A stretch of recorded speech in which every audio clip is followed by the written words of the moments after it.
Hello friends, this is Akanksha Singh. Welcome you on YouTube channel way to JRF. हम लोग अभी assistant professor के जो पेपर होने वाला है उसके लिए हम लोग प्रैक्टिस कर रहे हैं। तो ये असिस्टेंट प्रोफेसर 2018 का एग्ज़ाम पेपर है जिसको आज हम सॉल्व करेंगे। ये जो मध्य प्रदेश MPPCS के थ्रू असिस्टेंट प्रोफेसर का एग्ज़ाम हुआ था, ये उसका पेपर है जिसका वैकेंसी 2017 में आया था और एग्ज़ाम हुआ था 21 जून 2018 को। तो हम इसको सॉल्व करेंगे। आपको जितने भी, अगर आप असिस्टेंट प्रोफेसर की प्रिपरेशन कर रहे हैं तो आपको जहाँ से भी जिस भी स्टेट के क्वेश्चन पेपर मिलते हैं उनका लेवल अगर नेट के लेवल के हैं, असिस्टेंट प्रोफेसर के लेवल के हैं, सेट के लेवल के हैं, तो उनको आप ज़रूर सॉल्व करिए। इसे आप, ये एक स्टैंडर्ड लेवल है जहाँ से क्वेश्चंस फ्रेम होते हैं, तो आपको प्रिपरेशन को इम्प्रूव करेंगे। तो हम यहाँ से स्टार्ट करते हैं। एंड अगर अभी तक आपने चैनल सब्सक्राइब नहीं किया है तो चैनल को भी सब्सक्राइब जरूर कर लीजिएगा। एंड वीडियो अगर अच्छी लगती है तो लाइक एंड शेयर जरूर कर दीजिएगा। एंड कमेंट सेक्शन में बताइए कि आपको वीडियो कैसे लगती है। सो स्टार्ट करते हैं। सबसे पहला क्वेश्चन क्या है, लाइकोपीन कण निम्न में से किन में से पाया जाता है। हमने पढ़ा है कि लाइकोपीन टोमेटो में पाया जाता है, जिसकी वजह से इसमें टोमेटो में रेड कलर आता है, तो ये होता है लाइकोपीन। नेक्स्ट क्वेश्चन है, सेलुलोज एवं हेमीसेलुलोज एग्जाम्पल है। सेलुलोज और हेमीसेलुलोज क्या हैं? ये नॉन सोल्यूबल डाइटरी फाइबर्स हैं। तो ये क्या है? ये डाइटरी फाइबर्स के एग्जाम्पल हैं जो कि नॉन सोल्यूबल है। तो ये अघुलनशील रेशे का एग्जाम्पल है। नेक्स्ट क्वेश्चन आता है, कोलिसिस्टोकाइनिन हार्मोन कहाँ से निकलता है, या फिर हम बात करें कि जो कोलिसिस्टिन हार्मोन है वो कहाँ से रिलीज़ होता है। तो आंसर में क्या है, जेजुनम। जो कोलिसिस्टिन हार्मोन है ये जेजुनम से रिलीज़ होता है अगर हम कोलिसिस्टिन हार्मोन की बात करें तो।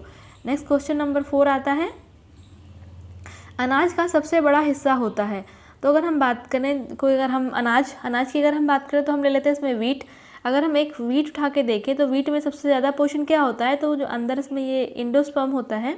तो एंडोस्पर्म जो है ये वीट में सबसे बड़ा पार्ट यही होता है, एंडोस्पर्म। नेक्स्ट क्वेश्चन आता है, 1 NaOH मीन्स 1 नॉर्मेलिटी NaOH बनाने में कितने ग्राम NaOH नमक प्रति लीटर की आवश्यकता होती है। तो इसका आंसर हो जाएगा 40 ग्राम। नेक्स्ट क्वेश्चन आता है, कैथोड लैंप निम्न में से किस में से उपयोग होता है। अगर हम बात करें कैथोड लैंप की, तो कैथोड लैंप निम्न में से किन में से जो है वो उपयोग में आता है। तो इसका जो करेक्ट आंसर है वो है atomic absorption spectrometer. Cathode lamp का जो यूज़ होता है वो होता है atomic absorption spectrometer. Next question आता है, क्वेश्चन नंबर 7, निम्न में से कौन सूक्ष्म जीव नहीं है। इनमें से कौन जो है वो सूक्ष्म जीव नहीं है। तो ऑप्शंस क्या हैं, जीवाणु, खमीर, फफूंद और माइटोकॉन्ड्रिया। माइटोकॉन्ड्रिया हमारे सेल का पार्ट है, ये कोई जीव नहीं है। बाकी अगर हम बात करें माइक्रो ऑर्गेनिज्म की, तो जीवाणु, खमीर मीन्स बैक्टीरिया हो गया, ईस्ट हो गया, फंगस हो गया, फंजाई है, ये सभी माइक्रो ऑर्गेनिज्म है। बट अगर हम माइटोकॉन्ड्रिया की बात करते हैं तो ये हमारे सेल का पार्ट है, जिसको हम पावर हाउस ऑफ सेल भी कहते हैं। तो माइटोकॉन्ड्रिया जो है वो माइक्रो ऑर्गेनिज्म नहीं है। क्वेश्चन नंबर 8 आता है, छोटी आंत की लंबाई होती है लगभग, स्मॉल इंटेस्टाइन की जो लेंथ है लगभग कितनी होती है। तो ये होती है 6 मीटर। और स्मॉल इंटेस्टाइन जो है हमारी बॉडी की अगर हम किसी पार्ट, सबसे बड़े पार्ट की बात करें जिसकी लंबाई सबसे ज़्यादा होती है, तो वो है स्मॉल इंटेस्टाइन। नेक्स्ट क्वेश्चन आता है, क्वेश्चन नंबर 9,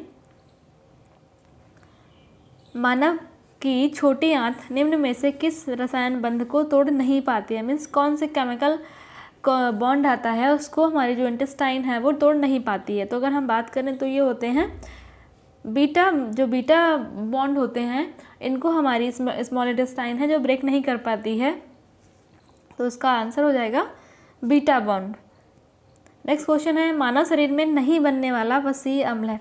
जो हमारी बॉडी में फैटी एसिड नहीं बन रहा है उसको हम क्या बोलते हैं, essential fatty acid.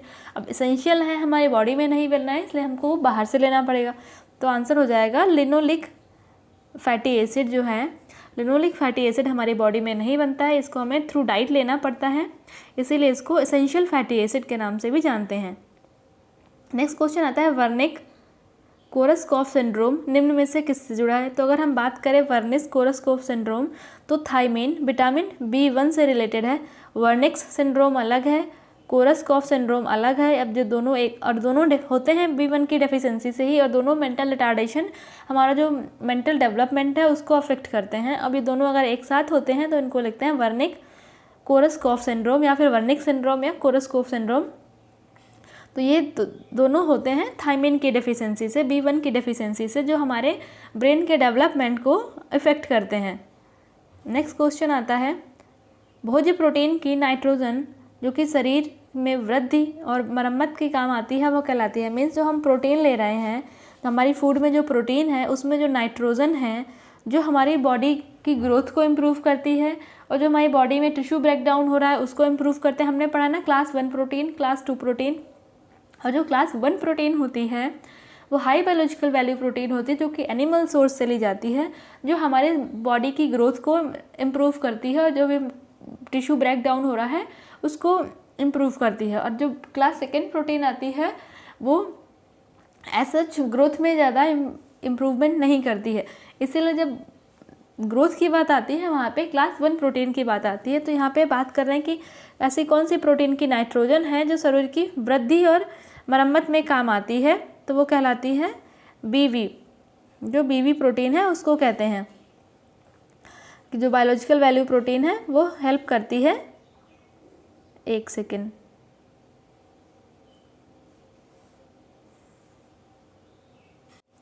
Next question आता है, वियर लंबर्ट, जो वियर लंबर्ट हैं इनके नियम की प्रयोज्यता क्या है या किस प्रणाली से जुड़ा हुआ है।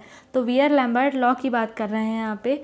वियर लैम्बर्ट लॉ, अगर आपने फूड एनालिसिस पढ़ा होगा तो उसमें आपने पढ़ा होगा वियर लैम्बर्ट लॉ, जो कि स्पेक्ट्रोफोटोमेट्री से रिलेटेड होता है। वियर लैम्बर्ट लॉ ये स्पेक्ट्रोफोटोमेट्री से रिलेटेड होता है, ये है वियर लैम्बर्ट लॉ।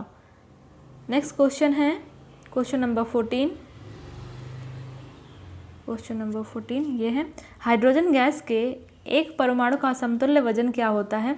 हाइड्रोजन का, अगर हम हाइड्रोजन गैस के एक एटम की बात करते हैं तो उसका वेट क्या होता है, तो वो होता है 1.008 ग्राम होता है। नेक्स्ट क्वेश्चन आता है, भोजन पकाने में खदेकने की विधि में तापमान होता है। तो जो हम फूड कुकिंग की बात करते हैं जहाँ उसमें खदकना मीन सिमरिंग, सिमरिंग में क्या टेम्परेचर होता है 85 to 90 डिग्री सेंटीग्रेड होता है। बॉइलिंग का टेम्परेचर 100 डिग्री सेंटीग्रेड होता है। अगर हम बात करें क्रेटिनिज्म की, तो क्रेटिनिज्म किसकी कमी के कारण होता है, तो हमने पढ़ा है क्रेटिनिज्म हो गया है, ये होता है ग्वाइटर हो गया, ये सब आयोडीन की डेफिशिएंसी से होता है। क्रेटिनिज्म है, ग्वाइटर है, ये सभी आयोडीन की डेफिशिएंसी से होता है। क्रेटिनिज्म में मेंटल जो डेवलपमेंट है, ब्रेन डेवलपमेंट है, ये अफेक्ट होता है। संयुक्त डार्ट को कितना लंबा किया जा सकता है, जो संयुक्त डार्ट होते हैं उनको डार्ट्स को कितना लंबा किया जा सकता है, तो डार्ट्स को जो बस्ट पॉइंट तक जो डार्ट्स लाए जाते हैं उनको संयुक्त डार्ट बोलते हैं। नेक्स्ट क्वेश्चन आता है क्वेश्चन नंबर 18, मर्सराइजेशन परिसज्जा तंतुओं से बने वस्त्र पर की जाती है। हमने पढ़ा है कि मर्सराइजेशन फिनिशिंग प्रोसेस है, किस पे की जाती है, ये कॉटन पे की जाती है। कॉटन मीन्स जो सेलुलोजिक फाइबर होते हैं, तो यहाँ पे क्या आ जाएगा, सेलुलोजिक फाइबर्स पे की जाती है। सोडियम हाइपोक्लोराइट विरंजक है। हमने पढ़ा है ना कि जो हाइपोक्लोराइट वाले जो ये डाई ब्लीच होती हैं ये एक्टिव ब्लीच होती हैं, तो यहाँ पे तीव्र और शक्तिशाली जो अगर हम ब्लीच की बात करते हैं, विरंजक की बात करते हैं, तो ये सोडियम हाइपोक्लोराइट हो जाता है। आसान भार संभाल वाला वस्त्र है, मीन्स ऐसा क्लॉथ या ऐसा फैब्रिक जिसमें बहुत ज़्यादा वॉश एंड केयर की ज़रूरत नहीं होती है, उसको मैनेज करना बहुत ईजी होता है। तो जो रेयॉन की अगर हम बात करते हैं तो रेयॉन जो है इसको मैनेज करना इजी होता है, इसको बहुत ज़्यादा वॉश एंड केयर की ज़रूरत नहीं होती है, तो इसमें हो जाएगा रेयॉन। रेयॉन जो है वो आराम से कैरी किया जा सकता है, बहुत इजीली कैरी किया जा सकता है। तो क्वेश्चन नंबर 21 आता है, क्वेश्चन नंबर 21 है, वह अभिकल्प जो कि अन्य अभिकल्प के महत्वपूर्ण तत्वों को दर्शाता है परंतु उसकी प्रतिलिपि नहीं होता है, उसको हम बोलते हैं रूपांतरण अभिकल्प। जो अभिकल्प एक अभिकल्प के महत्वपूर्ण तत्वों को दर्शाता है परंतु उसकी प्रतिलिपि नहीं होता है, उसको हम बोलते हैं रूपांतरण।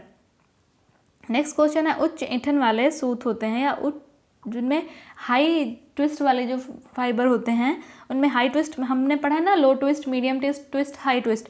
तो अगर हम बात करते हैं हाई ट्विस्ट की तो कितने आते हैं, वो 7 to 12 ट्विस्ट होते हैं 1 इंच में, उसको हम बोलते हैं हाई ट्विस्ट इंच। अगर हम बोलते हैं मीडियम तो मीडियम में 3 to 7, low twist 0 to 3 twist आ जाते हैं 1 इंच में, इनको हम बोलते हैं ट्विस्ट। और जो ट्विस्ट होता है वो फाइबर की फाइननेस और उसकी जो स्ट्रेंथ होता है उसको मतलब उसके बारे में बताते हैं कि जो फाइननेस के अकॉर्डिंग फाइबर की स्ट्रेंथ और उनकी यूनिकनेस उस पर डिपेंड करती है। नेक्स्ट का आता है क्वेश्चन नंबर 23। जो नायलॉन है वो घुलनशील होते हैं, तो नायलॉन जो है वो किस में घुलनशील होते हैं, वो मेटाक्रेसोल में घुलनशील होते हैं, मीन्स मेटाक्रेसोल में सोल्यूबल होते हैं। अगर हम नायलॉन की बात करें कि नायलॉन फाइबर जो है या फैब्रिक वो किस में डिज़ोल्व हो जाएगा, तो ये मेटाक्रेसोल में डिज़ोल्व कर जाता है। Next question number 24। वस्त्र गणना संख्या है, हमने बोला है फैब्रिक काउंट या फिर फाइबर काउंट, ठीक है। तो अगर हम फाइबर काउंट की बात करते हैं तो ये क्या होता है, 1 इंच में 1 इंच का कपड़ा ये है, तो इसमें कितने वेफ्ट हैं और कितने वार्प हैं, हम यही तो देखते हैं। तो 1 इंच में कितने वेफ्ट हैं कितने वार्प हैं, इसको हम बोलते हैं वस्त्र गणना। नेक्स्ट क्वेश्चन आता है क्वेश्चन नंबर 25। वीडियो अगर आपको अच्छी लगे या क्वेश्चंस आपको अच्छे लगे तो इनको शेयर ज़रूर कर दीजिएगा। एंड कमेंट सेक्शन में बताइए आपको वीडियो कैसा लगता है, क्योंकि ये है MP PCS के थ्रू जो असिस्टेंट प्रोफेसर का एग्ज़ाम हुआ था 2018 में, ये उसका क्वेश्चन पेपर है। तो इस लेवल के क्वेश्चंस भी आते हैं जो असिस्टेंट प्रोफेसर का जो एग्ज़ाम होता है उसमें। सो क्वेश्चन नंबर 25 है डिस्पर्स डाई, या जो डिस्पर्स डाइज होते हैं उनमें उनका प्रयोग निम्न में से किस पे किया जाता है। तो हमने पढ़ा जो डिस्पर्स डाइज हैं वो हम एसीटेट फाइबर पे इनको हम यूज़ करते हैं। अगर हम डिस्पर्स डाइज की बात करते हैं तो इनको हम एसीटेट फाइबर पे यूज़ करते हैं। तो ये होती। नेक्स्ट क्वेश्चन आता है क्वेश्चन नंबर 26। वह रंजक जो जल में घुलनशील होते हैं परंतु प्रयुक्त करने से पूर्व उनको लिको फॉर्म में परिवर्तित किया जाता है, तो ये होते हैं सल्फर डाइज। जो सल्फर डाइज होती हैं ये वाटर में इनसॉल्युबल होते हैं, मीन्स पानी में घुलनशील नहीं होते हैं, इसीलिए उनको डाई करने से पहले उनको ल्यूको फॉर्म में कन्वर्ट किया जाता है, उसके बाद उन पर डाई किया जाता है कपड़ों पे। फिर जब ये, क्योंकि वाटर सॉल्युबल नहीं है, तब ये जब एयर के कांटेक्ट में आते हैं तब इनमें ये कलर देते हैं, तो ये होते हैं ल्यूको डाई या फिर इनको सल्फर डाई भी बोलते हैं। नेक्स्ट क्वेश्चन आता है पानी सदृश परिसज्जा कपड़े पर किससे उत्पन्न की जाती है। पानी जैसे हम पानी को देखते हैं उसमें वेव्स आती हैं, तो ऐसे वेव्स लाइक फिनिश, कौन सी फिनिश को ऐसे वेव लाइक फिनिश कहते हैं, तो जो मॉयरिंग होती है इसको वेव लाइक फिनिश कहते हैं। नेक्स्ट क्वेश्चन आता है कर्नाटक की कसीदाकारी को क्या कहते हैं। तो कर्नाटक की है कसूती, तो यहाँ पे ये दिया है नाम गुलकारी, इसका एक नाम और है, तो इसका वो नाम क्या है और ये कहाँ फेमस है ये आपको बतानी है।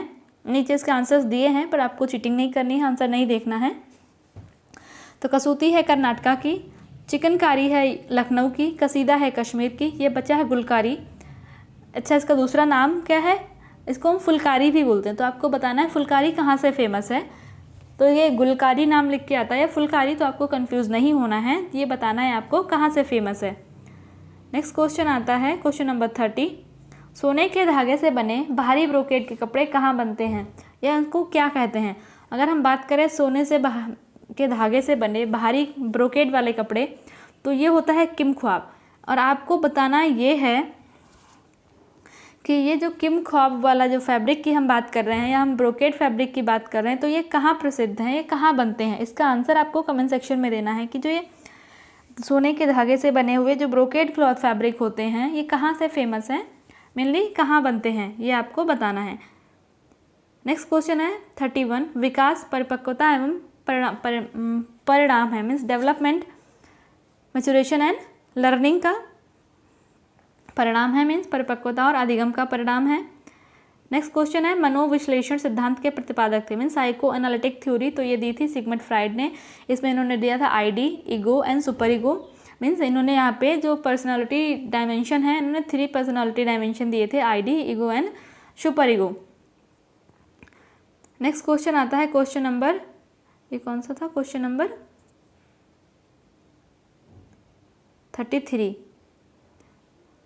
क्वेश्चन नंबर 33 ये है कि कोई भी व्यक्ति अपने जीवन अथवा व्यक्तिगत स्वच्छंदता से वंचित नहीं किया जा सकता है। उक्त कथन निम्न संवैधानिक प्रावधान के अंतर्गत आता है। हमने यहाँ पे बात किया है कि कोई भी व्यक्ति अपने जीवन अथवा व्यक्तिगत स्वच्छंदता से वंचित नहीं किया जा सकता है। जो चीज़ें हमसे कोई नहीं छीन सकता है वो क्या है, हमारे मौलिक कर्तव्य, ठीक है। तो ये किसके मौलिक अधिकार हैं, हमारे मौलिक अधिकार कितने हैं ये आपको बताना है। एक तो होते हैं मौलिक अधिकार और होते हैं मौलिक कर्तव्य। तो मौलिक अधिकार कितने हैं? मौलिक अधिकार हमारे 6 हैं प्रेजेंट टाइम में, पहले 7 थे। एक संपत्ति का अधिकार जिसको कम कर दिया गया है, तो अब बचे हैं 6। मौलिक अधिकार हमारे 6 हैं और मौलिक कर्तव्य कितने हैं ये आपको बताने हैं। तो आपके पास कितने क्वेश्चन हो गए? एक तो फुलकारी जो एम्ब्रॉयडरी है वो कहाँ फेमस है, दूसरा हमारे मौलिक अधिकार कितने हैं। कर्तव्य तो हमने मौलिक अधिकार हमारे 6 हैं और मौलिक कर्तव्य हमारे कितने हैं ये आपको बताना है कमेंट सेक्शन में। तो अगर हम बात करते हैं मौलिक अधिकार की, तो हमारे 6 मौलिक अधिकार हैं और यहाँ पे हमें आंसर देखते हैं क्या, जहाँ पे हमें जीने की और स्वतंत्रता की हमारा अधिकार है, ये कोई नहीं छीन सकता है। सिंपल सी बात है, यहाँ पे स्वतंत्रता स्वच्छंदता की बात की तो हमारा स्वतंत्रता का अधिकार हो जाएगा। तो हमारे टोटल 6 मौलिक अधिकार हैं। ये देखो दिया है हमारे भारतीय संविधान में 6 मौलिक अधिकार हैं। समानता का अधिकार, स्वतंत्रता का अधिकार, शोषण के विरुद्ध अधिकार, धार्मिक स्वतंत्रता का अधिकार और शिक्षा एवं संस्कृति का अधिकार, संवैधानिक उपचारों का अधिकार। तो ये हमारे 6 अधिकार हैं। कर्तव्य कितने हैं ये आपको कमेंट सेक्शन में बताना है। नेक्स्ट क्वेश्चन आता है क्वेश्चन नंबर 34। अनियंत्रित अवलोकन को प्राकृतिक अवलोकन भी कहा जाता है। मीन्स ऐसी कंडीशंस जिनको हम कंट्रोल नहीं कर सकते हैं। हमें कोई रिसर्च का, ये देखो रिसर्च का क्वेश्चन, हम रिसर्च से इसको कोरिलेट कर सकते हैं कि हम जब पढ़ते हैं कि हमें कोई ऑब्जर्वेशन करना है, हमें लैब में करना है, तो हम उसको बोल सकते हैं कि हमने सेट करके कंट्रोल्ड क्लाइमेट में हम ऑब्जर्वेशन कर रहे हैं। बट जहाँ पे हमें नेचुरल क्लाइमेट है वहाँ पे ऑब्जर्वेशन करना है, तो उनको हम अनकंट्रोल्ड या फिर नेचुरल ऑब्जर्वेशन कह सकते हैं, क्योंकि वहाँ पे हमें कोई कुछ आइडिया नहीं कि नेक्स्ट टाइम कंडीशंस कैसी होंगी। तो जो अनियंत्रित अवलोकन होता है उसको हम प्राकृतिक अवलोकन भी कहते हैं। नेक्स्ट क्वेश्चन है क्वेश्चन नंबर 35। निम्न में से कौन सा बिंदु बाल दुर्व्यवहार का परिणाम है? तो अगर हम बाल दुर्व्यवहार की बात करते हैं तो यौन सक्रियता जो है ये बाल दुर्व्यवहार का परिणाम है। नेक्स्ट क्वेश्चन, बाल श्रम से संबंधित प्रथम भारतीय अधिनियम है। तो बाल श्रम से संबंधित जो प्रथम भारतीय अधिनियम है वो है बाल अधिनियम, जो कि 1960 में आया था। बाकी सब जितने भी और भी दिए हुए हैं, बाल श्रम अधिनियम, बाल विवाह अधिनियम, कारखाना अधिनियम, ये सभी हमारे बाल श्रम को कम करने या बाल श्रम को दूर करने से रिलेटेड सारे एक्ट हैं। नेक्स्ट क्वेश्चन आता है क्वेश्चन नंबर 37। हार्वर्ड गार्डनर के अनुसार काइनेस्थेटिक बुद्धिवादी निम्न में से किस श्रेणी में आता है? काइनेस्थेटिक इंटेलिजेंस किस में आता है? तो ये आता है शारीरिक योग्यताओं में। नेक्स्ट क्वेश्चन है क्वेश्चन नंबर 38। महात्मा गांधी द्वारा दी गई शिक्षा प्रणाली या पहुंच क्या है? तो उसको हम बोलते हैं बुनियादी शिक्षा, नई तालीम या बेसिक एजुकेशन, जिसके बारे में महात्मा गांधी जी ने बात किया है। उसको हम वर्धा एजुकेशन भी बोलते हैं।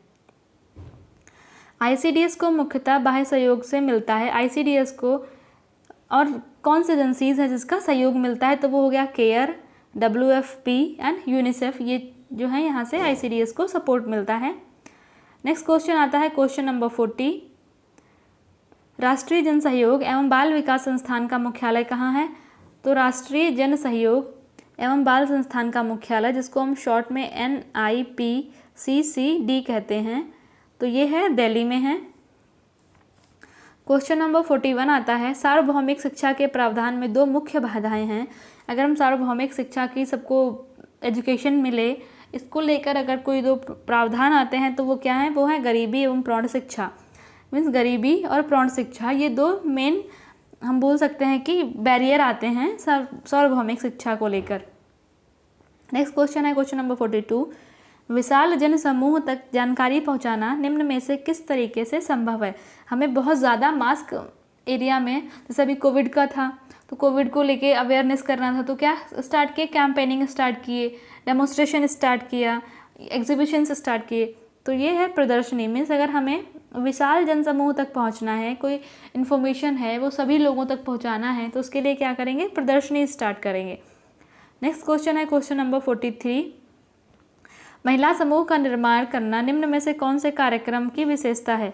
अगर हमने पढ़ा ना ड्वाक्रा, development of women and child in rural areas, तो ये ड्वाक्रा कब आया था ये आपको बताना है, इसका ईयर, कि ड्वाक्रा का ईयर क्या है। ये ड्वाक्रा जो है ये जो रूरल वुमेन और चाइल्ड हैं उनके डेवलपमेंट से रिलेटेड है, तो इसका एस्टेब्लिशमेंट ईयर क्या है, कि ड्वाक्रा का जो ईयर है वो क्या है। नेक्स्ट क्वेश्चन, क्वेश्चन नंबर 44 आता है, किसी प्रयोग के प्रभाव पर जोर देने वाली नाटकीय विधि है। प्रयोग के प्रभाव, उसको हम बोलते हैं रिजल्ट डेमोन्स्ट्रेशन या परिणाम प्रदर्शन। नेक्स्ट, प्रसार प्रयासों का परिणाम होना चाहिए। जो भी एक्सटेंशन एजुकेशन हो रहे हैं, जो भी एक्सटेंशन प्रोग्राम हो रहे हैं, उनका लास्ट रिजल्ट क्या होना चाहिए, सेटिस्फेक्शन होना। हमने पढ़ा है ना कि 6 स्टेजेस हैं, attention, interest, desire, convection, action and satisfaction. तो लास्ट स्टेज क्या है, सेटिस्फेक्शन। तो लास्ट स्टेज होना चाहिए सेटिस्फेक्शन।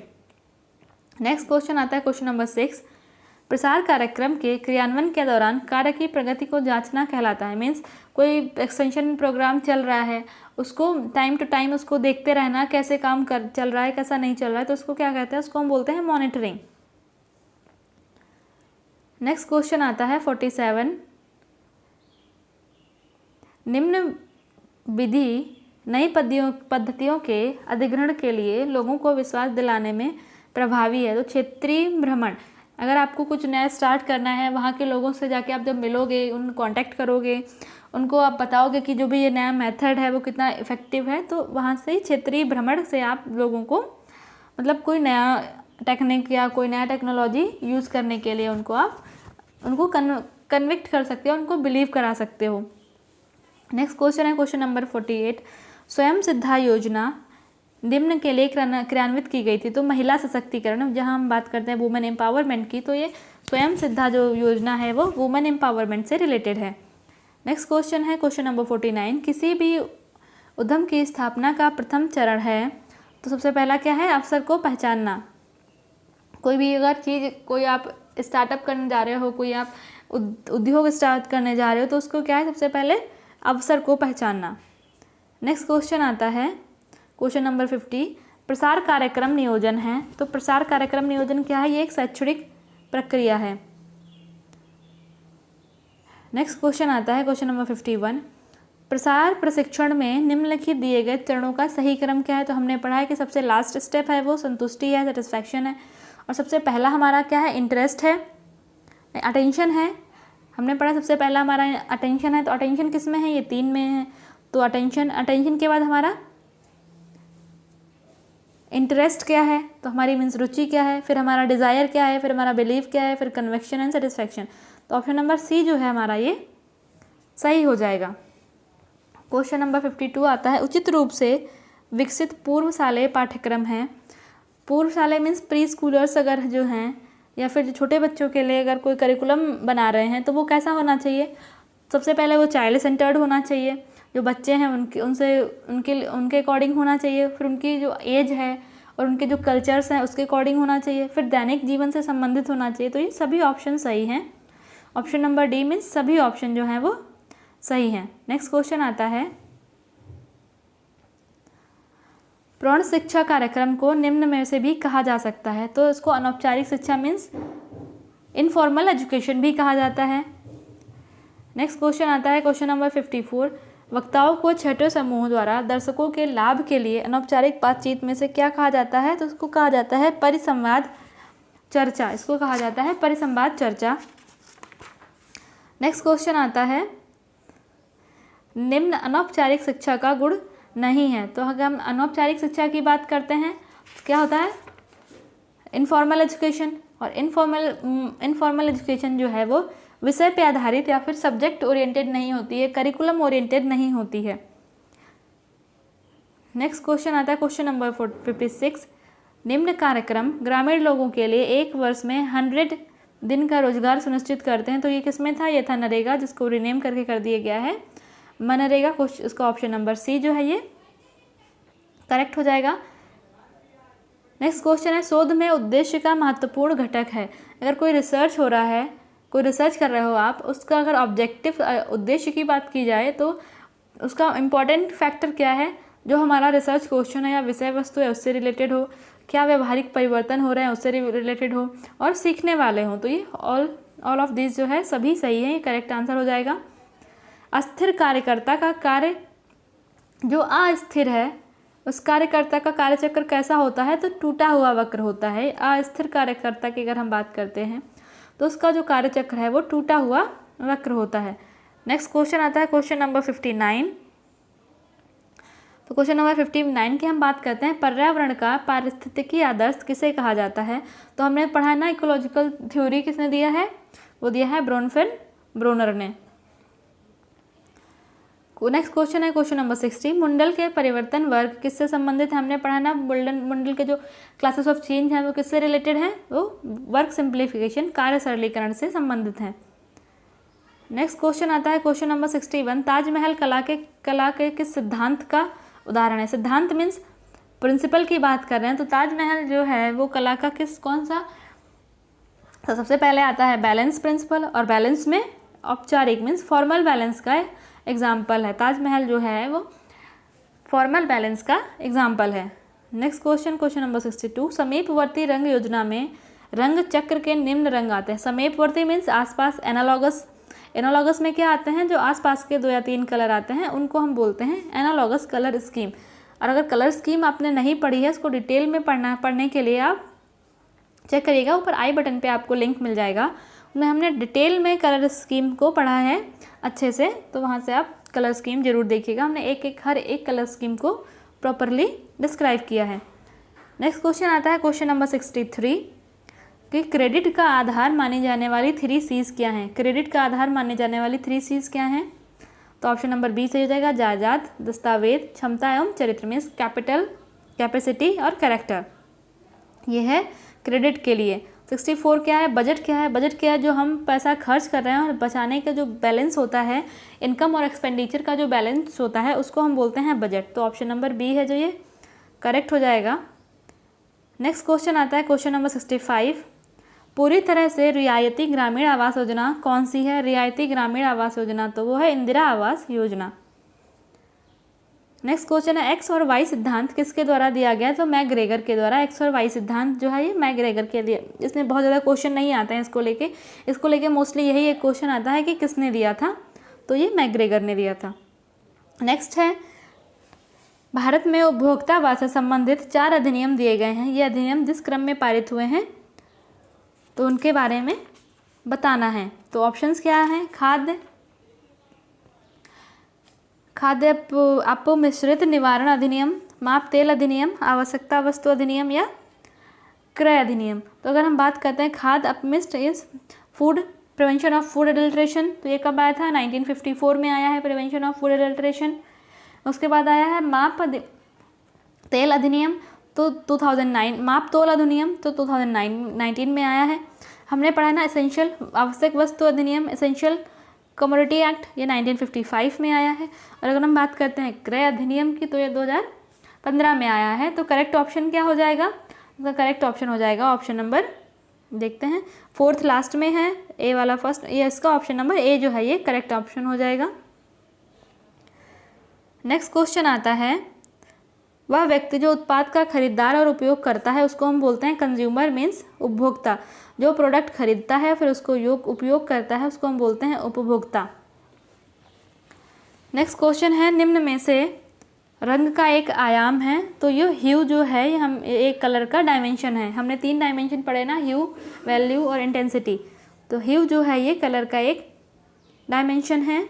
नेक्स्ट क्वेश्चन है क्वेश्चन नंबर 70, पाथवे चार्ट की ड्राइंग बनाने में निम्न में से कौन सा अनुक्रम जो है वो सही है। तो हम पाथवे जब चार्ट बनाते हैं सबसे पहले हम क्या देखते हैं कि हमारे पास जो वर्क एरिया है वो क्या है, और फिर मेन वर्क सेंटर्स क्या हैं, फिर उनको हम ट्रेस करते हैं क्या है, उसके बाद में हम चेक करते हैं लास्ट में कि धागे की स्ट्रिंग या लंबाई क्या है।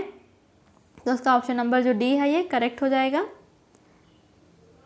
नेक्स्ट क्वेश्चन आता है क्वेश्चन नंबर 71, खड़े रहकर कार्य करने वाले कार्यों की सतह ऊंचाई कोहनी से लगभग नीचे होनी चाहिए, तो 3 इंच नीचे होना चाहिए। अगर हम खड़े होकर काम कर रहे हैं तो जो हमारा लोअर सरफेस काम करने के लिए है तो वो कोहनी से 3 इंच नीचे होना चाहिए। रेफ्रिजरेटर में इस्तेमाल की जाने वाली इंसुलिन सामग्री कौन सी है? तो रेफ्रिजरेटर में इस्तेमाल की जाने वाली जो इंसुलिन सामग्री है वो है पॉलीयूरेथेन फोम। नेक्स्ट क्वेश्चन की अगर हम बात करें, एक परस्पर विरोधी स्थिति में विभिन्न स्तरों पर समायोजन का उच्चतम स्तर होता है। इसके हम अगर बात करें आंसर तो ये हो जाएगा एकीकरण। तो इसका ऑप्शन नंबर सी जो है ये सही है। नेक्स्ट क्वेश्चन आता है क्वेश्चन नंबर 74। निर्णय लेने की प्रक्रिया में निम्न में से पहला कदम क्या है? अगर हम बात करते हैं निर्णय लेने की प्रक्रिया, इसमें पहला कदम क्या है? तो सबसे पहले हमें पता होनी चाहिए कि समस्या क्या है, तभी तो हम उस पर डिसीजन लेंगे। तो समस्या को पहचानना, प्रॉब्लम को आइडेंटिफाई करना, ये पहला स्टेप है। नेक्स्ट क्वेश्चन आता है क्वेश्चन नंबर 75 क्वेश्चन नंबर 75 है, कम अवशेष आहार की अनुशंसा निम्न में से किन रोगों के लिए की जाती है? मीन्स कम अवशेष मीन्स लो फाइबर डाइट या लो रेसिड्यू डाइट किसको दी जाती है? तो जो पेप्टिक अल्सर के जो पेशेंट होते हैं उनको लो फाइबर डाइट दी जाती है। तो ऑप्शन नंबर हो जाएगा पेप्टिक अल्सर। नेक्स्ट क्वेश्चन आता है क्वेश्चन नंबर 76।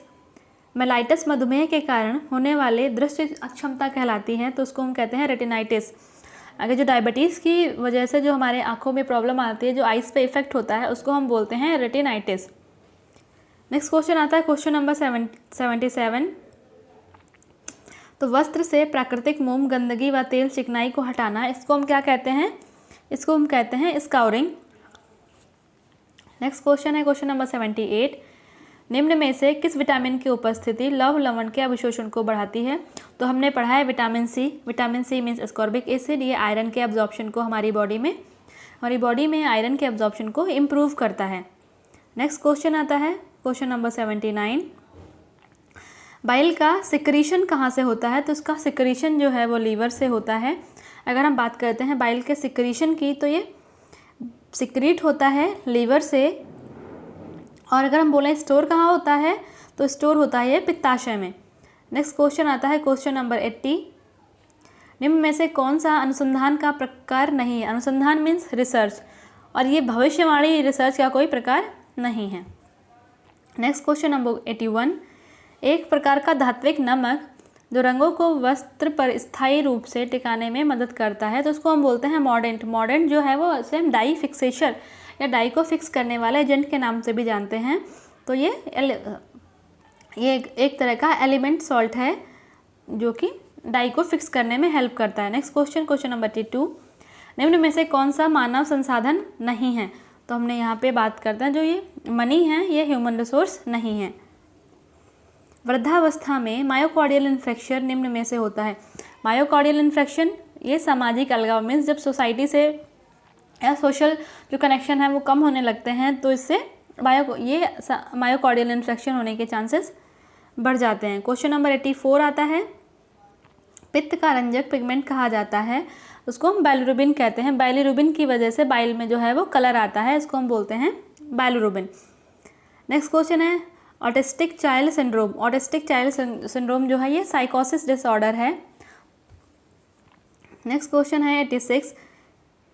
गेहूं के ग्लूटेन में निम्न में से क्या संयोजन पाया जाता है? अब गेहूं में जो ग्लूटेन प्रोटीन है, तो ग्लूटेन जो है ये 2 प्रोटीन से मिलकर बनता है, तो कौन सी है? ग्लाइडिन और ग्लूटेलिन।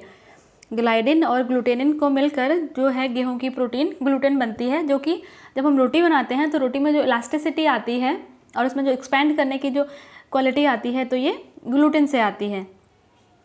क्वेश्चन नंबर 87 आता है, BMR निम्न कारण से प्रभावित होता है। तो लिंग, मौसम, आदत, सभी, all of the means male है, फीमेल है, कौन सा वेदर चल रहा है, कैसी आदत है, तो ये सभी चीज़ें जो हैं BMR को अफेक्ट करती हैं। क्वेश्चन नंबर 88 है, आदर्श सेवाग्राम का प्रारंभ किसके द्वारा किया गया था? तो आदर्श सेवाग्राम का अगर हम बात करें तो जागीरदार शिटोले के द्वारा ये आदर्श सेवाग्राम जो है ये प्रारंभ किया गया था। 89 सोडियम की कमी से होता है। सोडियम की कमी से हाइपोनेट्रीमिया होता है। जब ब्लड में सोडियम कम होने लगता है, कम होना मीन्स सोडियम हाइपोनेट्रीमिया होने लगता है। नेक्स्ट क्वेश्चन आता है, प्राचीन यूनान में प्रयोग होने वाला प्रमुख वस्त्र क्या था? अगर हम प्राचीन यूनान की बात करें तो लिनन सबसे पहले यूज में आया था वहाँ पे, तो लिनन हो जाएगा। क्वेश्चन नंबर 91 आता है, सिलाई मशीन का आविष्कार किसने किया था? तो सिलाई मशीन का जो आविष्कार है वो बार्थलेमी ने किया था, बार्थलेमी। नेक्स्ट क्वेश्चन आता है, वह रेशा जिस पर एसिटिक एसिड व एसीटोन का प्रभाव पड़ता है। तो ये नेचर में कैसे हैं? एसिड, और हम एसिड डाई किसके लिए यूज़ करते हैं? प्रोटीन फाइबर्स के लिए। और यहाँ पे क्या है, हमें दे रखा है कॉटन सूत, तो ये सेलुलोजिक है। तो एसिड डाइज जो हैं सेलुलोजिक फाइबर को इफेक्ट करती हैं, उसको ख़राब कर देती हैं, डिस्ट्रॉय कर देती हैं। नेक्स्ट क्वेश्चन आता है, क्वेश्चन नंबर 73, फैशन चक्र की कौन सी अवस्था नहीं है? तो ये सौंदर्य बोध जो है ये फैशन साइकिल की कोई भी स्टेज नहीं है। तो क्वेश्चन नंबर 74 देखते हैं नेक्स्ट। तो यहाँ पे देखो, ये फैशन साइकिल में 5 स्टेजेस होती हैं, introduction, increase, peak, decline and rejection. तो सौंदर्य बोध इसमें कोई भी फैशन साइकिल का स्टेप नहीं है। नेक्स्ट है कि विटामिन क्या है? तो विटामिन्स क्या हैं? ये एसेंशियल ऑर्गेनिक पदार्थ हैं जो हमारे बॉडी में जो रेगुलेशन और मेंटेनेंस को हेल्प करते हैं, रेगुलेशन स्पेशली। तो ये विटामिन हैं आदर्श आवश्यक ऑर्गेनिक पदार्थ। नेक्स्ट क्वेश्चन है क्वेश्चन नंबर 95, लाइपेज किसके डाइजेशन में हेल्प करता है? तो लाइपेज जो है ये फैट के डाइजेशन में हेल्प करता है, तो उसको हम बोलते हैं लाइपेज। नेक्स्ट क्वेश्चन आता है 96 क्वेश्चन, निम्न में से कौन सा पोषक तत्व तो ऑक्सीकृत नहीं है, मीन्स ऑक्सीडाइज्ड नहीं होता है? तो जिंक जो है ये ऑक्सीडाइज नहीं होता है। नेक्स्ट क्वेश्चन है क्वेश्चन नंबर 97, एक महिला जिसका वजन 82 किलोग्राम तथा लंबाई 165 सेंटीमीटर है, उसका बॉडी मास इंडेक्स निकालना है, BMI। तो हमने पढ़ा क्या है, weight in kg upon height in metre square. तो ये BMI का फॉर्मूला है, तो ऊपर लिखेंगे 82, नीचे 1 ये सेंटीमीटर में दी है तो उसको 1.65 मीटर हो जाएगा, इसको स्क्वायर कर देंगे तो जो भी वैल्यू निकल के आएगी वो हो जाएगा BMI। तो उसका ऑप्शन नंबर जो है डी ये करेक्ट हो जाएगा। नेक्स्ट क्वेश्चन आता है, हाइपरटेंशन सामान्यतः संबंधित होता है, हाइपरटेंशन सामान्यतः संबंधित होता है। हाइपरटेंशन हाई बीपी किससे होता है? जब हम ज़्यादा सॉल्ट लेते हैं और ज़्यादा फैट लेते हैं, तो अधिक वसा, अधिक नमक और अधिक वसा ग्रहण करने से हाइपरटेंशन होने के चांसेस ज़्यादा होते हैं। फिर आता है 99 क्वेश्चन, सबसे अधिक कैल्शियम प्रदान करता है? तो मलाई उतारा हुआ दूध जो है यहाँ से सबसे अधिक कैल्शियम मिलता है। नेक्स्ट क्वेश्चन आता है, कौन सा खाद्य पदार्थ मानव शरीर में वसा को जलाता है? तो कौन सा खाद्य पदार्थ मानव शरीर में वसा को जलाता है? तो ये अनानास का जो रस है ये फैट को बर्न करने में हेल्प करता है। तो यहाँ पे हमने पूरे किए हैं 100 क्वेश्चंस, और इस पेपर में टोटल 200 क्वेश्चंस थे। तो बाकी 100 क्वेश्चन आपको नेक्स्ट वीडियो में मिलेंगे। एंड वीडियो अगर आपको अच्छी लगी हो तो लाइक एंड शेयर ज़रूर कर दीजिएगा।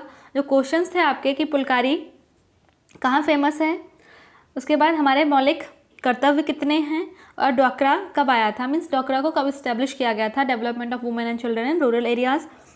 तो ये 3 क्वेश्चन हैं जिनके आंसर आपको कमेंट सेक्शन में देने हैं। एंड अगर अभी तक आपने चैनल सब्सक्राइब नहीं किया है तो चैनल को भी सब्सक्राइब जरूर कर लीजिएगा। बाकी के 100 क्वेश्चन हम नेक्स्ट वीडियो में सॉल्व करते हैं।